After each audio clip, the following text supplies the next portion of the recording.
Hello, nice to meet you. Great to see you. I don't do boring at all. You don't do boring. I can't do boring. How old were you when you realised you wanted to change and look different? At the age of 17, 18, I knew that plastic surgery existed, but I was far too young to go and have a nose job or a facelift. So when I moved to the UK at the age of 19, it is when I started having procedures like nose job and lap instructions and change my appearance. And the first part of your journey was to become the real life Ken doll, to get the partner to Barbie. You see, that's interesting because it was never my aim to look and be a Ken doll lookalike. But because I had so many plastic surgeries, I end up looking very androgynous. And actually, I looked like the doll.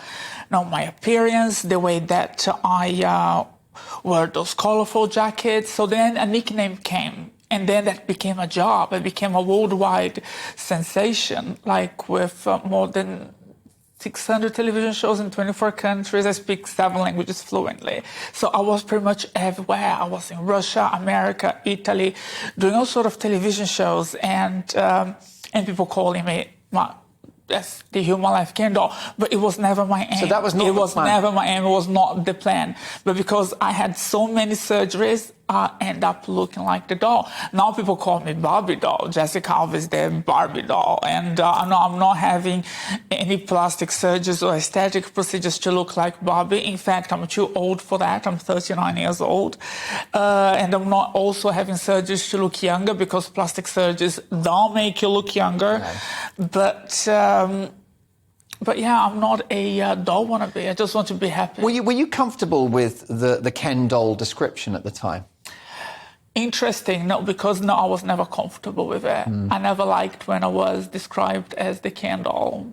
Yeah, and all you did, you accepted it because it became your brand. Yeah, I accepted it. I was just having fun with it. So my agents would say at the time, Jessica, just have fun with it, really, just enjoy it, because you're having the world down your feet now, and you're traveling, you're doing this, people actually, they love you, so just enjoy it. And that's what I did. And then I forgot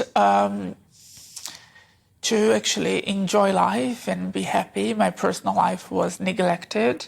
So year after year, just having surgeries, wanting to transition, but didn't know how to. So I have always wanted to transition, but I just didn't know how to. I didn't have any alike friends. I didn't have anyone to look up to, so I didn't know how to do that. So when you started having procedures as a man at the age of 19, do you think that was actually the start of your journey of becoming a woman? Do you think that's what was really underneath it all? It was, yeah, it was. So throughout the years, I have been transitioning secret. So you think it started, you've been transitioning since you were 19, really? Yes. Yeah, in secret, obviously. I didn't tell other people because nobody would understand. I didn't understand either, but I knew that I was a woman. But since when I was a child, I knew that I was a woman. Right. I knew I was a girl. Yeah. And even more so nowadays that I've completed my transition. And do you feel that your desire to transition was held back for cultural reasons? Is it something that you were afraid of talking about in Brazil? Was that a factor or not?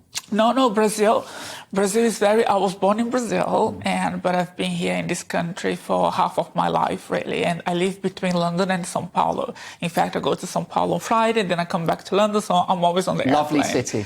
It is, yeah, it's a very big city. Amazing museum and nice restaurants, good food, good food, Brazilian food is really good. And actually a lot of plastic surgery. Do you have procedures in São Paulo? I have had some surgeries there, but the best surgeons for me and for what I needed, they are actually in Thailand and also in Turkey. Yeah.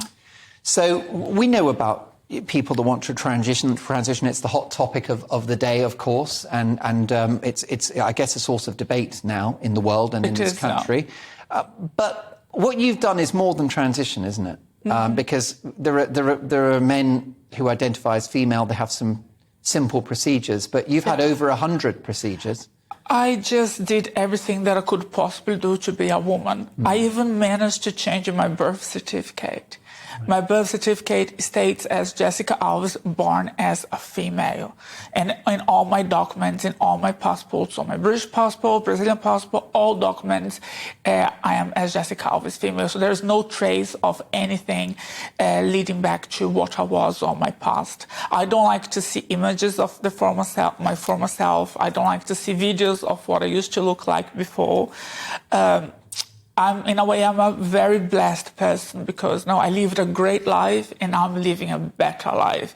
I am happier than ever. I could never be this happier, really. It's a wonderful feeling to feel fulfilled. I don't think many people watching will be critical of your decision to transition, because I think it's like being gay. It's not a life choice. It's who you are. It's who you are. And that's who you are as Jessica. And I completely understand and sympathise with that. There might be some people watching that are worried about you, though, worried about perhaps your mental health, having so many procedures. Is it good for you? Is it an addiction? Will you be having more? No. I'm not addicted to plastic surgery. I think that it is, to some people, I'm mistaken by a plastic surgery addict, but I'm not. I was born, I'm a biological male. I was born a man. In order to be this woman that I am, curvaceous, I had to go through a lot of surgeries. This woman lived inside me for many years, and nowadays I'm able to project it. But in order to become the woman that I'm today, I had to have the surgeries.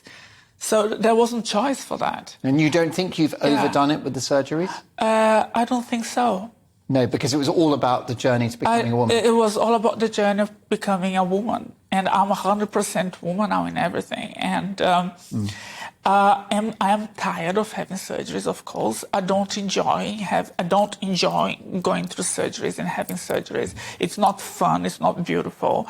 It is painful. It is time-consuming. It is expensive.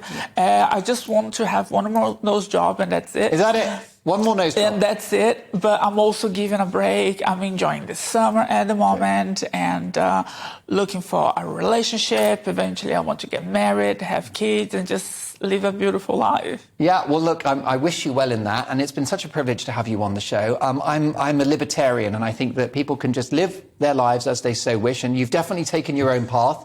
It's taken courage. And a few quid as well, and a few operations. Yeah. But one last nose job, is that the deal then? And that's it. Right. And that's it. People, they get so fixated on the amount of money that I've spent on plastic surgery.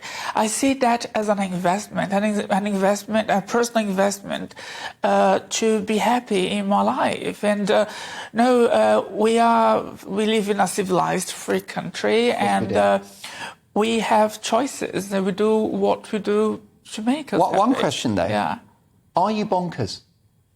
We all are a little bit, aren't we? Are you bonkers? Because we all are a little bit. I don't think you are. There might be people watching going, very nice lady, good luck to her, but she's off her trolley. No, I'm not off my trolley at all. Well, I'm off of my trolley only because I had work done. Yeah. But a lot of people, they have had plastic surgeries done, but they just don't talk about it. That's it. It's true. I'm the opposite. I had the work done. I talk about it. I like to educate people through my experience. I'm quite active on my social network, on my Instagram. So I make Instagram stories. I have more than 6 million followers. And these people, they watch me. They want to know how was my recovery, because they learn from my experiences. And that is what I have been doing, sharing my experiences with the public through the press, through television shows that I do, YouTube, social networks, so people can actually learn from my experience. And it hasn't been an easy journey, but this is the final product of everything that I have done throughout the years. Well, I've got one word for you. Congratulations. Thank you. It's your life's work. One last nose job. You're going to come back and see us after it's been done? Yeah, give me a call. I come back. You know, you booked in? No, I haven't booked it, and then I haven't found the doctor yet. It's been very difficult. Yeah, okay. I've been traveling the world, going to see doctors, and nobody can help me. Here, so if you know any good doctors, send me on my way. Send me an email. Any budding plastic surgeons out there? Jessica, do you think I could have anything done? What do you think? I'm a little bit jowly now. I'm in my late 40s. You're quite turkey neck. You're quite handsome. You don't really? need anything. No. Fine. A little bit of just a tuck here. Or a facelift. Yeah, maybe facelift. No, don't do that. No. Bring the bum up a bit, maybe? Let's have a look. There's no bum. You'll never find it.